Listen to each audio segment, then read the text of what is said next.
கரூரில் நீங்கள் பார்த்துருப்பீங்க ஒரு துயர சம்பவம். அதில் கிட்டத்தட்ட 40 பேர் இறந்ததாக தகவல் வருது. இறந்த அந்த குழந்தைகள், அந்த பெண்கள், ஆண்கள் அத்தனை பேருக்கும் ஒரு அஞ்சலி செலுத்திக்கிறோம். அவங்க குடும்பத்துக்கு ஒரு ஆழ்ந்த இரங்கலை தெரிவித்துக்கிறோம். ஒரு நடக்கக்கூடாத சம்பவம் ஒரு குறிப்பிட்ட சிலரால நடந்திருக்கு. இது மனித தவறு தான். இது அதாவது எதிர்பாராத நடந்த தவறு இல்லை, இது தெரிஞ்சே நடந்த தவறு.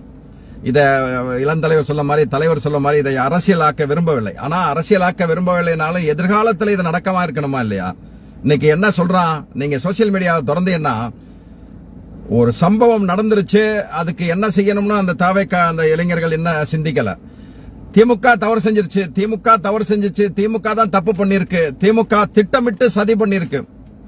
இந்த 1949 இந்த கட்சி ஆரம்பத்தில் இருந்து இது வரைக்கும் இந்த 2025 வரைக்கும் திமுக நல்லதை தவிர எதுவுமே செய்யலடா. திமுக காரணம் திமுகவும் திமுக காரணம் நல்லதை தவிர எதுவுமே செய்யல.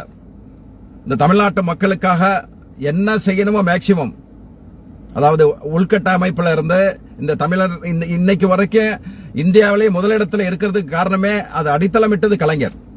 என்ன தப்பு பண்ணோம், எதுக்கெடுத்தாலும் பாஜக பார்த்தேன்னா திமுக தவறு செஞ்சிருச்சு, எங்கேயோ ஒருத்தர் வேங்க வயல்ல மலத்தை கலந்துட்டானா திமுக செஞ்சிருச்சு, இதுல எங்கேயாவது ஒருத்தர் இது பண்ணிட்டாங்கன்னா இங்க திமுக தவறு பண்ணிருச்சு. இது நம்ம திருப்புவனத்துல எவனோ புகார் பண்ண ஒரு பொண்ணு புகார் பண்ணி ஒருத்தனை போலீஸ் கொண்டு போய் அதை அடிச்சு பிரச்சனை ஆச்சுன்னா திமுக தவறு பண்ணிச்சு. திமுக தான் எல்லாத்துக்கும் காரணம். ஆனா தூத்துக்குடியில சுட்டதுக்கெல்லாம் காரணம் கிடையாது. 3 பேரை தர்மபுரியில எரிச்சு கொண்டாங்களே அதிமுக காரன், அதெல்லாம் தெரியாது. தூத்துக்குடியில அந்த துப்பாக்கி சூட்ல இன்னைக்கு தலைவர் சம்பவம் நடந்து சாயந்தரம் தான் சம்பவம் நடக்குது. அரசு அதிகாரிகளோட மீட்டிங் நடத்துறாரு. தெரிஞ்ச உடனே செந்தில் பாலாஜி அமைச்சர், முன்னாள் அமைச்சர் செந்தில் பாலாஜி உடனே போய் சொல்றாரு. இமிடியேட்டா அவர் போயிட்டாரு. உடனே சுகாதாரத்துறை அமைச்சர் மா சுப்பிரமணியன் அவர்களை உடனே போய் சொல்லிட்டாரு. அன்பில் மகேஷ் வந்துட்டாரு.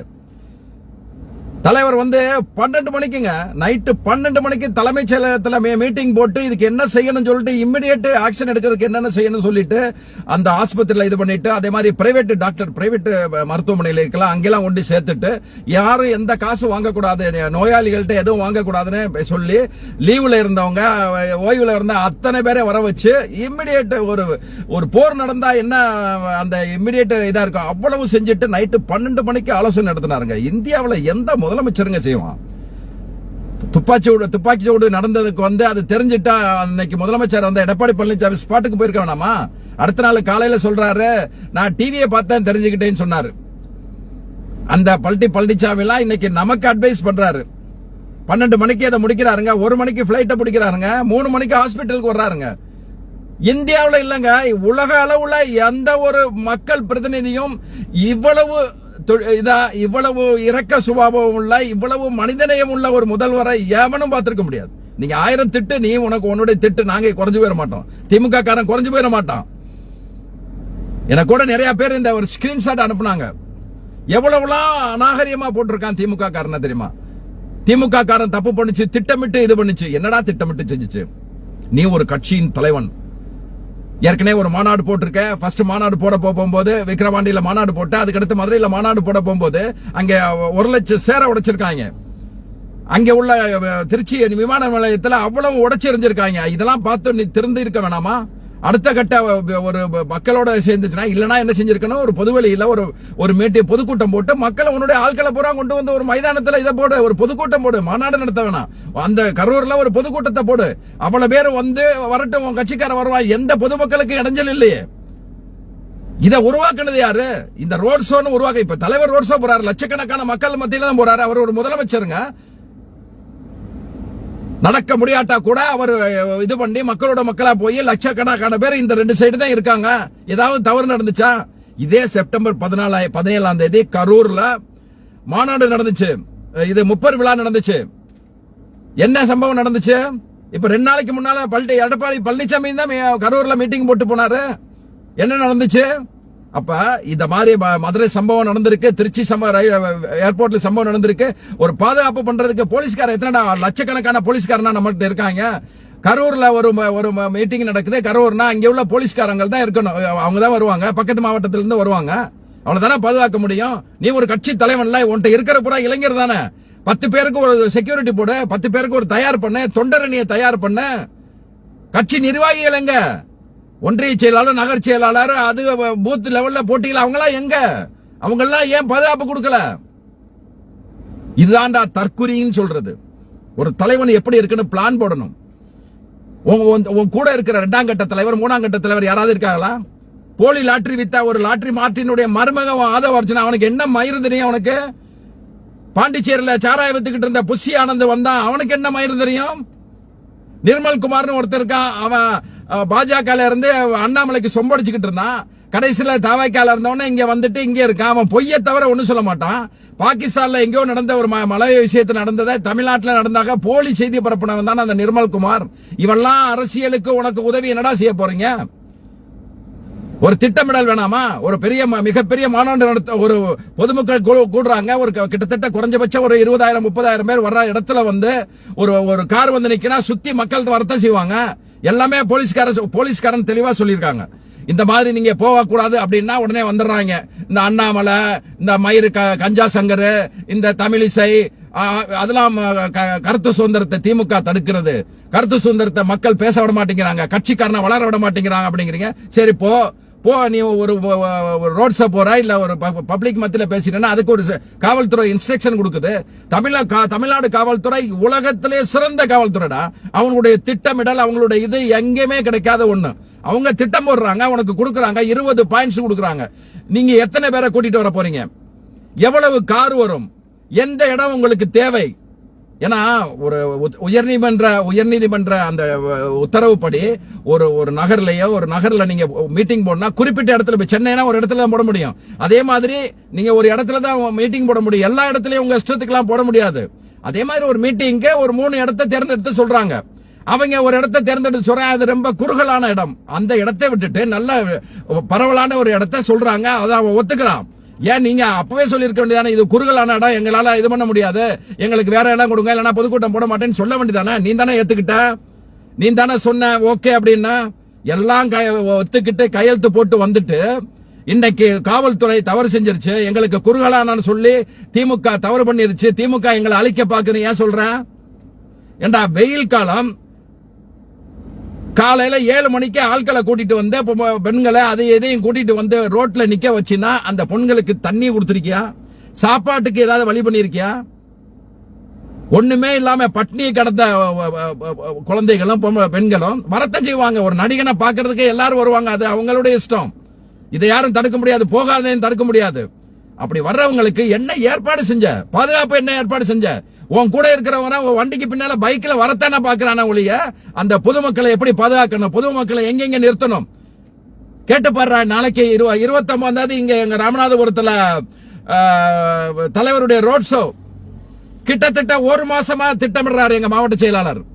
ஒவ்வொரு பகுதி, ஒவ்வொரு ஒன்றிய செயலாளர், ஒவ்வொரு நகர் செயலாளர், ஒவ்வொரு பேரூர் கலை செயலாளர், ஒவ்வொரு அணி நிர்வாகிகளையும் கூட்டு நீ எந்த இடத்துல பாதுகாப்பு கொடுக்கணும், இங்க இருந்து அந்த குறிப்பிட்ட இடத்துக்கு வரைக்கும் உங்களுடைய ஒன்றிய செயலாளருடைய பாதுகாப்பு. அங்க மக்களா இருந்து என்ன பாதுகாப்பு, யாரும் போயிடாம என்னென்ன செய்யணும், அது போல 1 மாசமா திட்டம் பண்றாங்க. நீ 6 மணிக்கு மேல உன்னால பார்க்க முடியாதுடா. யாரும் உன்னை யாரு சந்திச்சிருக்காங்க? யாரு சந்திக்க முடியும்? ரெண்டு பத்திரிகையாளர் உன் கட்சியில இருந்துட்டு ஓடியே போயிட்டான். ஏன்னு கேட்டா இவனை சந்திக்கவே முடியாதுங்க, எங்களுடைய கருத்தை சொல்லணும்னா சொல்ல முடியாது, ஓடி போயிட்டான். அப்படி நீ ஒரு திட்டமிட்டு இருக்கணும். ஒரு 10 பேருக்கு ஒரு பசங்களை நிறுத்தி இல்ல ஒரு டிரெஸ் போட்டு ஒரு பாதுகாப்பு கொடுத்திருக்க வேணாமா? 1977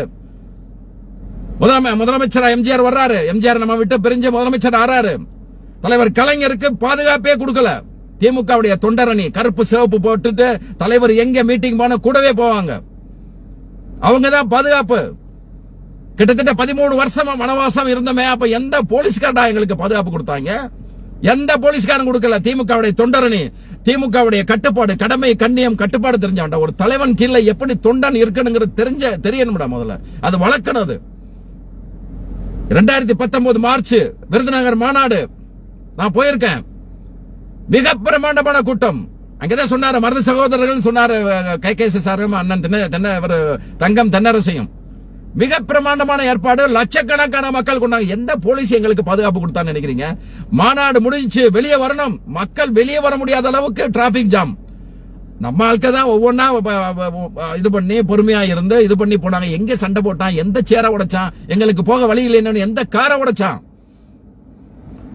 அதுதான் ஒழுக்கம், அதுதான் ஒரு கட்சியுடைய தலைமை. எதையுமே தெரியாம உன்னைக்கு வந்துட்டோம் அப்படின்ட்டு நாங்க தான் அடுத்த முதல்வர், எங்களுக்கு லட்சக்கணக்கான இருக்க யார் வேணாலும் கூடுவாங்க, நயன்தாரா வந்தாலும் கூடுவாங்க. தனுஷ் ஒரு படத்துடைய இட்லி கடையோட ஒரு இதுக்கு ப்ரமோஷனுக்கு இது வந்திருந்தாரு. என்ன கூட்டம் கூடி இருக்கு. இதெல்லாம் இயற்கைடா. நீ உனக்கு தெரியும் 2026 அந்த ஓட்டு பெட்டியில உன்னுடைய வாக்குகள் விழுந்திருக்கும்ல, அப்ப தெரியும் உன்னுடைய மதிப்பு என்னன்னு. ஏன்னா திமுக அதிமுக எதிராக ஒரு 15-13% வாக்குகள் இருக்கு எப்பவுமே. அந்த வாக்குகள் உனக்கு விழுகும். இப்படி அநியாயமா ஒரு 36 உயிரை பழி வாங்கிட்டியாடா. இதுக்கு முழு காரணம் நீ தான். வேற எதையும் சொல்ல முடியாது, யாரையும் தப்பி பழைக்க முடியாது. இன்னைக்கு தலைவர் நினைச்சிருந்தாருன்னா உன்னை இன்னைக்கு அரெஸ்ட் பண்ணிருக்கலாம். இன்னைக்கு புஷி ஆனந்தா இருக்கட்டும், இவன் நிர்மல்குமாரா இருக்கட்டும், இந்த வீரவசனம் பேசினான இந்த போலி லாட்டரியுடைய மருமகன், செருப்ப கல்வி அடிக்கணும். அவன்லாம் என்ன பண்ணா, என்னடா திட்டமிடுற. இன்னைக்கு பென்டி இது ஐபேக் கூட இருந்த, ஐபேக்ல கூட இருந்த ஒரு சர்வே எடுத்தானா நீ பெரிய கிங் ஆயிருவியாடா, நீ பெரிய விஷயம் தெரிஞ்சவனா. ஒரு மாநாடு எப்படி நடத்தணும், ஒரு ஊர்வலம் எப்படி நடத்தணும், திமுக உனக்கு அப்படி தெரியலனா ஒரு திமுக கிளை செயலாளர் கேட்டு பாடுறா. ஒரு ஒன்றிய செயலாளர் எவ்வளவு திட்டமிட்டு செய்வார். ஒரு பொதுக்கூட்டம் நடத்தினா லட்சக்கணக்கான மக்கள் கூட பொதுக்கூட்டம் நடத்தியிருக்கோம், மாநாடு நடத்தியிருக்கோம், ரோட் ஷோ நடத்தியிருக்கோம். எங்கேயாவது ஏதாவது நடந்திருக்கா? இந்த 36 பேர் 40 பேர் கிட்டத்தட்ட 40 பேர் இறந்ததுக்கு முழு காரணம் நடிகர் விஜய் தான். திட்டமிடல் இல்லாம நடந்த விஷயங்கள் தான். எல்லாம் ஒரு முதல்வர் நான் அடுத்த முதல்வர் நான் தான் சொன்னா கூட்டம் கூடுனா உடனே முதல்வர் ஆயிடலாமா? எனக்கே ஆச்சரியமா இருந்துச்சு. நைட்டு நான் 1 மணி வரைக்கும் 1-2 மணி வரைக்கும் இருக்கு. நான் தலைவர் 1 மணில இருந்து ட்ரெயின்ல பிடிச்சா அவர் முகம் அப்படியே கலங்குது. மகேஷ் பொய்யாமலே அங்க இருந்து வராரு. இதுல பார்த்துட்டு யாருக்கு பார்க்காதவன் கண்கலங்கிடுவான்டா. ஒரு 1.5 வயசு புள்ளங்க. அந்த அவங்க அம்மாக்கு அவங்க அம்மா கொஞ்சம் வயசு பொண்ணு தான், அவங்க 1.5 வயசு பொண்ணு. அந்த அம்மாவுக்கு வாயும் பேச முடியாதுங்க, காதும் கேட்காது. அவங்க அம்மாவை பார்த்து அழுகுது குழந்தை இறந்ததுக்கு. இதெல்லாம் பார்த்தா எவன்டா கண்ணீர் விட மாட்டான்? ஒருத்தர் எழுதியிருக்காங்க, கமாண்ட் எழுதியிருக்காங்க. இவர் நம்ம முதல்வர் நடிக்கிறாரு, மகேஷ் பொய்யாமலையும் நடிக்கிறார். அந்த பொண்ணு அழுகிறத பார்த்தா எவனுக்குடா கண்ணீர் வராது? அவர் கண்ணீர் விட்டு அழுகிறாரு மகேஷ் பொய்யாமலி. ஏண்டா நாங்க படிச்சு சொன்னோம்டா, அந்த சட்டத்திட்டங்கள் கொடுத்திருக்காங்க, காவல்துறை சொல்றபடி நடங்கடான்னு சொன்னமடா. அதை மீறி இப்படி அநியாயமா ஒரு 40 உயிரை பழி கொடுத்தன அவர் அழுகிறாரு. அதை எழுதியிருக்காங்க. இதை நடிக்கிறாருன்னு. நடிப்பு உங்களுக்கு தாண்டா வரும், திமுக காரனுக்கு வராதரா. உண்மையா வாழ்ந்தவனுக்கு வரும், உண்மையா உழைக்கிறவன்டா நாங்கெல்லாம். திட்டமிட எப்படி இருக்கணும் ஒரு தலைவர் சொல்லிட்டாருனா, பிடிக்குதா பிடிக்கலையோ செஞ்சு முடிக்கணும். ரோடு போட்டா தலைவர் சொல்லுவாரு, நான் கோடு போட்டா ரோடு போடக்கூடியவன் என் கட்சிக்காரன் அப்படின்னு. அதான்டா திமுக.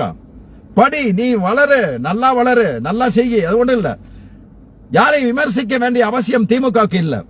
இன்னைக்கு என்னமோ இவங்களை விமர்சனம் பண்றா, இவங்களை அழிக்க பாக்குற. என்னடா அழிக்க பாக்குறீங்க?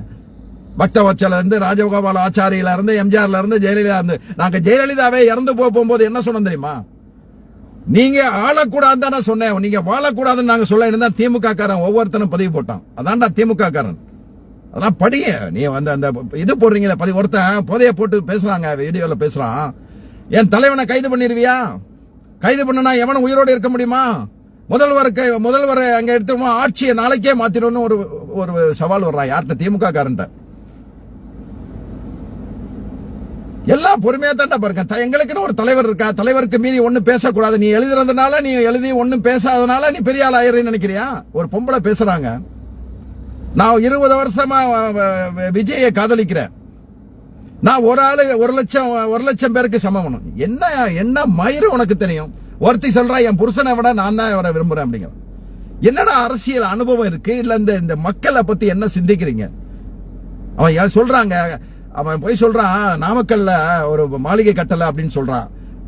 அது ஆல்ரெடி முடிஞ்சிருச்சு. முடிஞ்சு 90% அது முடிஞ்சு போயிடுச்சு. அது கூட தெரியாம எழுதி குடிக்கிறதா படிக்கிறாங்க.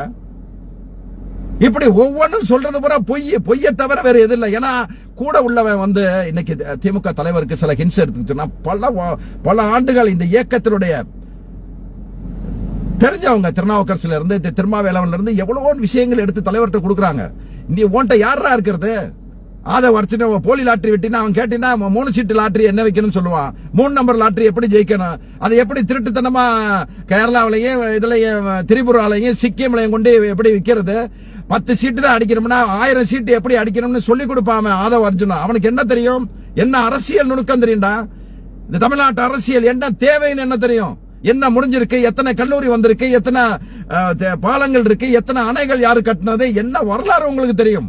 ஒண்ணுமே தெரியாம கூட்டத்தை கூட்டி இப்படி 40 பேரை அநியாயமா கொண்டுட்டீல. எனக்கெல்லாம் வெறி வருது என்ன தெரியுமா? இவன் 3 பேரையும் 4 பேரையும், இந்த விஜயவும் ஆதவ அர்ஜுனாவையும் இந்த புஷி ஆனந்த சாரா வியாபாரம் பண்ணிக்கிட்டு தெரிஞ்சவங்க பாண்டிச்சேரியில. அந்த நாய் இன்னைக்கு ஒரு பொதுச் செயலாளராம பேச கூட தரல. அவ என்னங்க திட்டமிட போறாங்க? இல்லனா நீ ஒரு அரசியல் நடத்தினா ஒரு திமுக முதுபெரும் ஒரு அதிமுகலையோ இல்ல வேற ஒரு கட்சியில இருந்தோ முதுபெரும் தலைவர்களை கூப்பிட்டு நீ வச்சுக்கிட்டு ஐடியா கேட்கணும். சிறந்த பத்திரிகையாளர்கள் இருக்காங்க, அவங்களை கூப்பிட்டு அதிகாரி ஐடியா கேட்கணும். ஒண்ணுமே கேட்கறது இல்ல. 6 மணிக்கு மேல பகல்ல எத்தனை மணி நேரம் உன்னோட பேசுறாங்கன்னு தெரியல. இவங்க என்ன முடிவு பண்றாங்களோ அதுதான். இன்னைக்கு அங்கங்க கட்சியில சில பதவிகள் கிடைக்காதவன் உன் பின்னால வர்றான். ஐடி கம்பெனில வேலை பார்க்கறவன் உன் பின்னால வர்றான். ஓட்டே இல்லாதவன் உன் பின்னால வர்றான். ஸ்கூல்ல படிக்கிறவன், கஞ்சா அடிக்கிறவன், போதை நடத்துறவன், வேலை வெட்டி இல்லாதவன், திருட்டு பயில்க, இவங்க தான் உன் கட்சியில இருக்கான். எத்தனை காலத்துக்கு உன் கூட இருந்துருவான்? இதெல்லாம் உனக்கு புரியாது. 2026 ஓட்டு வரட்டும். ஆனா மிகப்பெரிய வருத்தம், இந்த மாதிரி எந்த இது இல்லாம இப்ப திமுக தலைவர் கொஞ்சம் முடிவு பண்ணணும். இவன் சொல்றாங்க, நிறைய பேர் சொல்றாங்க, இந்த மாதிரி அனுமதி கொடுத்துட்டு அப்பாவி பொதுமக்களை கொள்றாங்களா, இதுக்கு தடுக்கணும். முதல்வர் தான் தடுக்கணும், வேற யாரும் தடுக்க முடியும்? கடுமையான இப்ப தலைவர் என்ன நினைக்கிறாரு? இவங்களை கைது பண்ணி வெட்டியா இது பண்ணணும். வரட்டும், கமிஷன் போட்டிருக்காங்க, எஃப்ஐஆர் போட்டிருக்காங்க. 4 பேர்ல எஃப்ஐஆர் போட்டிருக்காங்க. விஜய் தவிர்த்து மொத்த 3 பேரும் எஃப்ஐஆர் போட்டிருக்காங்க. எஃப்ஐஆர் பண்ண நடை எடுக்கட்டும், கமிஷன் சொல்லட்டும், தூக்கி உள்ள போடுங்க. இவெல்லாம் ஆதவ அர்ஜுனா புஷியை கொண்டு போய் ஒரு வருஷம் குண்டாசுல கொண்டு போட்டா தான் இவங்க எல்லாம் உருப்பிடுவாங்க. எவனாவது இருக்கானாங்க? இன்னைக்கு இறந்த உடனே இவர் போயிட்டாரு, செந்தில் பாலாஜி போயிட்டாரு, மா சுப்பிரமணி போயிட்டாரு, அமைச்சர் மா சுப்பிரமணி போயிட்டாரு, அமைச்சர் மகேஷ் வந்துட்டாரு, இங்கிட்ட இதுல இந்த ரகுபதி போயிட்டாரு, மையநாதன் போயிட்டாரு. அத்தனை அமைச்சர்கள் அங்கே அமைச்சர் ஏவாவில இருந்து, அமைச்சர் நேரில் இருந்து, அமைச்சர் பெரியார் இருந்து அவ்வளவு பேர் அங்கதாங்க. எடப்பாடி பழனிசாமி வந்துட்டாரு, அதிமுக கரூர் வந்தாங்க. உன் கட்சியில எவன்டா வந்தான்? எவன் வந்திருக்கான்? எவன் இருக்கான் உனக்கு? அதுக்குள்ளேயே முதலமைச்சர் ஆகலாம். கட்டமைப்பு பண்ற, ஒரு அடி கட்டமைப்பு பண்ண. இன்னைக்கு ஒரு 30,000 பேர். அவங்க என்ன போலீஸ்கார என்ன சொல்றாங்க தெரியுமா? 7 மணிக்கு வர்றவங்க, அதாவது கிட்டத்தட்ட 12 மணிக்கு வர்றேன்னு சொல்லி பிளான், 7 மணிக்கு தான் வர்றாங்க. பெர்மிஷன் வாங்குறது 10,000 பேர் தான் வருவாங்க அப்படின்னு சொன்னோம்னா 10,000 பேருக்குள்ள பாதுகாப்புக்கு போலீஸ் அனுப்பியிருக்காங்க. வந்தது 30 to 35,000 பேர், 30,000 பேர் வந்திருக்கான்னு வச்சுங்க. சொல்லல இவங்க 10,000 பேர் தான் பெர்மிஷன் எழுதி கொடுக்குறான். 6 மணி உனக்கு அந்த இது வேணாமா? ஒரு ரோட்ல நிக்கிற பெண்களும் குழந்தைகளும் நிக்கிறாங்கன்னு தெரிய வேணாமா? காலையில 7 மணி வரைக்கும் நின்றாங்க. பசியும் பட்டினியுமா இருந்து நம்ம தமிழ் குளங்கள் செத்து போயிருக்குங்க. இதெல்லாம் சும்மா விடலாம் வேணாம். இனிமே ரோட் ஷோ மயிர் ஷோன்னு வெளியவே வரக்கூடாதுங்க. நீ தேர்தல் வந்தா நேரம் வந்துக்க. பொதுக்கூட்டம் போட்டுனா எங்கேயாவது ஒரு மூலையில பொதுக்கூட்டம் போட்டுங்க. ரோட்ல மக்கள் மத்தியில இவன் வரவே கூடாதுங்க. வந்தானா இனிமே திமுக காரங்க தான் இறங்கி அடிக்கணும். இனிமே வேற என்ன வழி இருக்கு?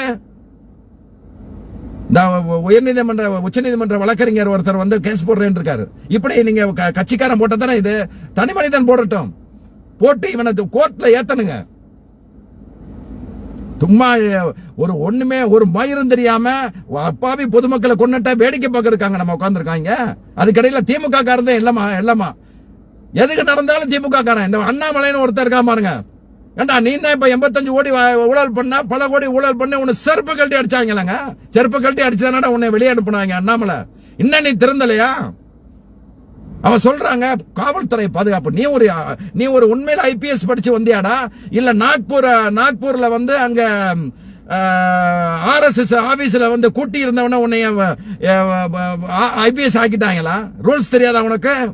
10,000 பேர் வந்தானா எவ்வளவு போலீஸ் போகணும் தெரியாதாடா? அவன் சொல்றான். அதே மாதிரி தமிழிசை எல்லாம் ஒரு பொம்பளை. அவங்க ஏர்போர்ட்ல ஒரு நாள் ஏர்போர்ட்ல அவங்க மகனை கூட்டிட்டு போறாப்ல. மகன் சொல்றான் பிஜேபி ஒழுகுன்னு அவன் மகன் சொல்றான். உடனே மூஞ்சிலாம் வெளுத்து போச்சு. அப்ப அவங்க நிருபர்ல கேட்கறான் என்ன சொல்றான்? இல்ல அவனுக்கு கொஞ்சம் மைண்ட் சரியில்லை, அவங்க மனைவியோட சண்டை, ஒரு மைண்ட் சரியில்லைன்னு சொல்லிட்டு போறாங்க. தன் தலைவர் கலைஞரும் எம்ஜிஆரும் சேர்ந்து தாலி எடுத்து கொடுத்தாங்க. அவங்க குடும்பத்துல எது விஷயம் கலைஞர் போறாங்க. அது சொல்ற போலீஸ் காவல்துறை எதுல அரசியல் பண்றன்னு ஒரு இது இல்லையா?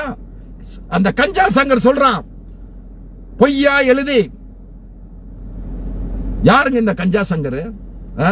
தன்னுடைய அப்பாவுடைய பதவியை, அப்பா ஒரு போலீஸ்ல வேலை பார்த்தான், அந்த பதவியை வாங்குறாங்க. அதுல ஒரு கணினி கம்ப்யூட்டர் செக்ஷன்ல வேலை பார்க்கறாம அங்க உள்ள தகவல் உளவுத்துறை அந்த கணினியில சேகரிச்சு வைக்கக்கூடிய காவல்துறை ரகசியங்களை பொதுவெளியில வித்து தேச துரோகம் செஞ்சு பதவி விட்டு டிஸ்மிஸ் செய்யப்பட்ட ஒரு பச்சை துரோகிங்க, அவன் ஒரு தேச துரோகிங்க அந்த கஞ்சா சங்கர். அவன் இன்னைக்கு வந்து உளவுத்துறையில கிடைக்கிற விஷயம், காவல்துறையில கிடைக்கிற விஷயங்கள், இந்த சில விஷயங்கள் சொல்லுவாங்க. சின்ன சின்ன நிருபர்கள் இருக்காங்க, 500 ரூபாய் நிருபர்கள், அவங்க கொடுக்கிற தகவலை எல்லாம் வச்சுக்கிட்டு ஒரு ஒரு ஹோட்டலுக்கு போறது, அங்க வருவாங்க பெரிய ஆட்கள்லாம் வருவாங்க, போதையை போட்டுட்டு ஏதாவது உளருவாங்க, அதெல்லாம் கேட்சப் பண்ணி சொல்லி மிரட்டி காசு வாங்குறது. இதே வேலைதான் அந்த கஞ்சா சங்கர் சொல்றான். இவங்க இப்படி ஒரு நடக்கணும்னு திமுக எதிர்பார்த்து தான் திமுக செஞ்ச சதிங்கிறான் அந்த கஞ்சா சங்கர் நாய். பொது வழியில தவறா பேசக்கூடாது, பொது வழியில தவறான கருத்துக்களை சொல்லக்கூடாது, நீதிமன்றம் இது பண்ணோம்னா அவன் சொல்றான். ஒரு பொம்பளை எவன் பொண்டாட்டி கூட்டி கொண்டு வந்து வச்சிருக்காங்க கஞ்சா சங்கர் அவனுடைய ஆபீஸ்ல. அவன் கூட இருந்த ஒருத்தன் ஓடி போயிட்டா இன்னொருத்த ஒரு அல்லக்கையை கொண்டு வந்து வச்சுக்கிட்டு கேள்வி வைப்பாங்களா, பதில் சொல்லுவாங்களாம். அவன் சொல்றாங்க திமுக வந்து திட்டமிட்டு செஞ்சிச்சு, இப்படி ஒரு சம்பவம் நடக்குன்னு திமுக எதிர்பார்த்து தான் இருந்துச்சு அப்படிங்கிறாங்க. அவனை செருப்பு கழட்டி அடிக்கணுமா இல்லையாங்க கஞ்சா சங்கர? இன்னமா நடமாட வர்றீங்க? அவன இன்னமா சீமான நடமாட வர்றீங்க? அண்ணாங்கிற ஒரு சனியனையும் எம்ஜிஆர்ங்கிற ஒரு சனியனையும் சேர்த்து வச்சுக்கிட்டு பயணிக்கிறான் தாவன்னு சொல்றான். அண்ணாவை சனியன்கிறாங்க. திமுகவினுடைய 2 கோடி திமுகவுடைய தலைவரை ஆசான தமிழ்நாடுக்கு தமிழ்நாட்டுக்கு தமிழ்நாடு என்று பேர் கொடுத்தவரை, தமிழ் மக்கள் வாழணுங்கிறதுக்காக வேண்டி இந்தி மொழி போராட்டம் பண்ணவர, தன் உடலை கூட பொருள்படுத்தாம புற்றுநோய் வந்து இறந்து போனார் அவரு, தன் உடலை கூட கவனிக்காத ஒரு தலைவனை சனியங்கிறாங்க. அவனைலாங்க இன்னமாங்க நடமாடு வர்றீங்க, இன்னமாங்க என்ன முதல்வர் பக்கத்துல உட்கார வச்சு அவனை பேசிக்கிட்டு இருக்கீங்க. நம்ம செய்த தவறு தாங்க. இன்னைக்கு சின்ன சின்ன பையெல்லாம் எழுதுறாங்க திமுக தமிழக முதல்வரையும் துணை முதலமைச்சரையும் கட்சிக்காரனையும் மிக கேவலமா எழுதுறான். அதெல்லாம் வேடிக்கை பார்த்துக்கிட்டு இருக்கோம். தலைவருங்கிற நமக்குன்னு ஒரு தலைவர் இருக்காருல்ல, அதனால இந்த 40 பேர் சாவுக்கு காரணம் விஜயும் அவனோடு இருந்த அணில் குஞ்சுகளும் தான். இதுக்கு தகுந்த தண்டனை வாங்கி கொடுக்காம அவன் வீட்டை விட்டு வெளியே போக கூடாது. அதுக்குள்ள ஏற்பாடு தமிழ்நாடு அரசு செய்யணும். இவன் கத்தட்டும், இந்த குஞ்சுகள் இருக்கான்ல போதைய போட்டு கஞ்சா போட்டுட்டு என்ன வேணாலும் கத்தட்டும், இல்ல விவரம் தெரியாம சத்தம் போடட்டும். கொஞ்சம் நீங்களே ஒரு தாவைக்கால உள்ளவன், நீங்களே ஒரு மனச்சாட்சியோட சிந்திச்சு பாரு. நீங்க எல்லாம் ஒரு பாதுகாப்பு கொடுத்திருந்தா இந்த மக்கள் சிந்திச்சிருப்பாங்களா? நீனே ஓடுறிய. ஒரு பொறுப்புல உள்ளவன், ஒரு நிர்வாகத்தில் உள்ளவன், இல்ல ஒரு அந்த கரூர் மாவட்டம்னா சேலம் மாவட்டம், நாமக்கல் மாவட்டம், இந்த மாவட்டத்தை சுற்றி உள்ள நிர்வாகிகள் தானே வந்திருப்பீங்க. அந்த நிர்வாகிகள்லாம் அந்த பெண்களை பாதுகாப்பா வச்சுட்டு அந்த பெண்களுக்குள்ள ஏற்பாடு 7 மணிக்கு நின்னா கூட அவங்களுக்குள்ள தண்ணியோ அவங்களுக்குள்ள சாப்பாடு கொடுத்துருந்தா இந்த சாவு கிடைச்சிருக்காது. அப்ப இந்த சாவுக்கு காரணம் முழுக்க தாவைக்கா தலைவரும் தாவைக்கா தான். ஏ1 குற்றவாளி விஜய். இதை சும்மா விடக்கூடாது தலைவர். அதாவது இதை நம்ம முதலெடுக்கிறதா நினைக்கிறோம், அரசியலா நினைக்க வேணாம். ஒரு தற்குறியினுடைய ஒரு மயிரும் தெரியாத ஒரு தலைவனுடைய தவறான செயல்கள்னால இன்னைக்கு 40 உயிரை பறி கொடுத்திருக்கும். ஒரு நடிகனுக்காண்டி உயிரிழந்தது, இந்த மாதிரி ஒரு கீழ்த்தரமா உயிரிழந்தது எந்த நாட்டிலையும் இல்லைங்க. ஒரு ஆர்ப்பாட்டம் பண்ணிருப்பாங்க, தன்னுடைய நாட்டினுடைய மொழிக்காண்டி போராடி நம்ம ஹிந்தி திணிப்புக்காண்டி போராடி உயிர் நீத்தாமல மொழிக்காக போராடி உயிர் நீத்திருப்பான், தன் நாட்டுக்காக உயிர் நீத்திருப்பான், தன்னுடைய நிலத்தை அந்நிய நாடு பறிச்சுட்டாங்கிறக்காண்டி அவன் போராடி இருப்பான், உயிர் நீத்திருப்பான், தன்னுடைய உரிமைக்காண்டி போராடி இருப்பான். அப்படியே உயிராக்கணும். அநியாயமா ஒரு நடிகனை பார்க்கணுங்கிறக்காண்டி போய் உயிராக்கணும். கேவலமா இல்லையாங்க? தாய்மார்களுக்கு எல்லாம் சொல்றேன், நீங்க உங்களுக்கு போனா நீங்க போறதுனா நீங்க மட்டும் போங்க. அந்த இளம் பிஞ்சுகள் என்னங்க தப்பு பண்ணுச்சு? எதிர்காலத்துல வளர்ந்து ஒரு பெரிய இடத்துக்கு வந்து இந்த சமுதாயத்துல நல்லவங்களா வாழ வேண்டிய ஒரு பிஞ்சுகளை எல்லாம் சேர்த்து கொண்டுட்டு இல்லைங்க. என்ன அப்படி என்னங்க நடிப்பு வேண்டியிருக்கு? அப்படி என்னங்க இது? சினிமால சீரியல் பார்த்து கெட்டு போயிட்டீங்க. கொஞ்சமாவது திறந்துருங்க, கொஞ்சமாவது பகுத்தறி. அதாங்க பெரியார் பாடுபட்டாரு. வரணும் எல்லாரும் கொஞ்சமாவது திருந்துங்க. ஆனா இந்த விஷயத்துல 40 பேருக்கு உயிருக்கு காரணமான தாவேக்காவுடைய அங்கீகாரத்தை ரத்து பண்ணணும். அவருடைய தலைவரை அவங்க 3 பேரையும் தூக்கி உள்ள போடணும். அது எப்படியும் கமிஷன் வந்து அவங்களுக்கு எதிராக தான் தீர்ப்பு சொல்லும். உரிய நடவடிக்கை எடுக்கணும்னு தலைவர்கிட்ட தாழ்மையா கேட்டுக்கிறோம். என்ன நாகரிக அரசியலே பண்ணிக்கிட்டு இருந்தா இப்படித்தாங்க நம்ம இந்த தாவேக்கா மாதிரி ஆட்கள் தான் இவங்க வருவாங்க. கருத்து சுதந்திரம் கொடுங்க. அரசியல்வாதிக்கு உரிமை கொடுங்க. ஆனா இப்படி எல்லாம் அவன் அநியாயம் பண்ற அளவுக்கு பார்த்துக்கிட்டு இருக்க வேண்டிய அவசியம் யாருக்கும் கிடையாது. அதனால தலைவர்கிட்ட வேண்டுகிறோம், இது ஒரு தேவையான ஒரு தேவையில்லாத ஒரு உயிர் பலி. அது தமிழ்நாடுங்கிற ஒரு படித்த மாநிலத்துல, ஒரு பொருளாதார உயர்ந்த மாநிலத்துல பல மாநிலமும் நம்மளை பாராட்டுறான். இப்படி ஒரு மாநிலத்துல போங்கடா, ஓபியில இருந்து மாப்பில இருந்து ராஜஸ்தான்ல இருந்து குஜராத்லயும் பொருளாதாரம் எப்படி வளர்க்கணும், ஒரு அட்மினிஸ்ட்ரேஷன் எப்படி இருக்கணும், போய் ஸ்டாலின் போய் கத்துட்டு வாங்கடான்னு சொல்றாங்க. அங்க அந்த அளவுக்கு ஆகி போச்சு. மாணவர்கள் இருந்து இளைஞர்களுக்கு அந்த அளவுக்கு பேர் வாங்கிட்டாரு நம்ம முத்துவேல் கருணாநிதி ஸ்டாலின் அவர்கள். அவர் ஆள்ற மாநிலத்துல ஒரு 40 பேர் அநியாயமா செத்து போறதுக்கு காரணமா இருந்திருக்கான ஒரு நடிகன். அசிங்கமா இருக்குங்க நமக்கு. ஒரு தமிழன் சொல்றதுக்கே அசிங்கமா இருக்குங்க. ஒரு நடிகனுக்கு இப்ப கேரளால பாருங்க, நடிகனா தான் பாப்பான். இப்ப கூட சுரேஷ் கோபி ஜெயிச்சது ஓட்டுல தில்லுமுள்ளு பண்ணி தான் ஜெயிச்சிருக்கான் இப்ப சொல்றாங்க. இங்க இல்லன்னா அங்க யாருமே வர முடியாதுங்க. எம்எல்ஏ வருவான், இது பண்ணுவான், ஆனா அங்க எந்த இதுவும் பண்ண முடியாது. நம்மகிட்ட ஏங்க இப்படி இருக்காங்க? ஆந்திரா மாதிரி நடிகர் பின்னால போக ஆரம்பிச்சிட்டாங்க தமிழ்நாடு. கொஞ்சமாவது திருந்துங்க. எனவே கழக நம்ம கட்சிக்காரங்களுக்கு சொல்றது, இவன் கத்துறவன் கத்திட்டு போறான், எழுதுவான். நிறைய பேர் எனக்கு அனுப்புனாங்க, இந்த மாதிரி அசிங்கமா பதிவு போடுறாங்க, திமுக போட்டு போறான். அதை நீங்க கண்டுக்கிறாதீங்க. அதுல அவன் ஒரு பதிவு போடுறான்னா அதுக்கு ஒரு 5 பேரோட 2 பேரோட லைக் இல்லங்க. நீங்க போய் மொத்தமா போய் அவனோட அடிக்கவும், அவனோட ரிப்போர்ட் அடிக்கவும், அவனுக்கு போய் அதுல கமாண்ட் போடவும் அவன் பெரிய ஹீரோ ஆயிடுறான். விடுங்க, அவன் என்ன வேணாலும் எழுதட்டும். கொள்கை பிடிப்புள்ள திமுக காரன் இருக்கிற வரைக்கும் நம்ம இயக்கத்தை எவனும் அழிக்க முடியாதுங்க. ஒரு இறப்புலையோ ஒரு வீழ்ச்சியிலையோ இல்லங்க திமுக வளர்ச்சி.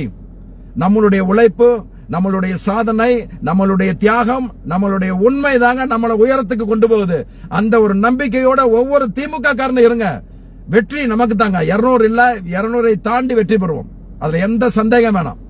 ஏன்னா நினைக்கலாம் இப்படிலாம் வர்றாங்க இவ்வளவு கூட்டம் வருதா, அதெல்லாம் விட்டுருங்க.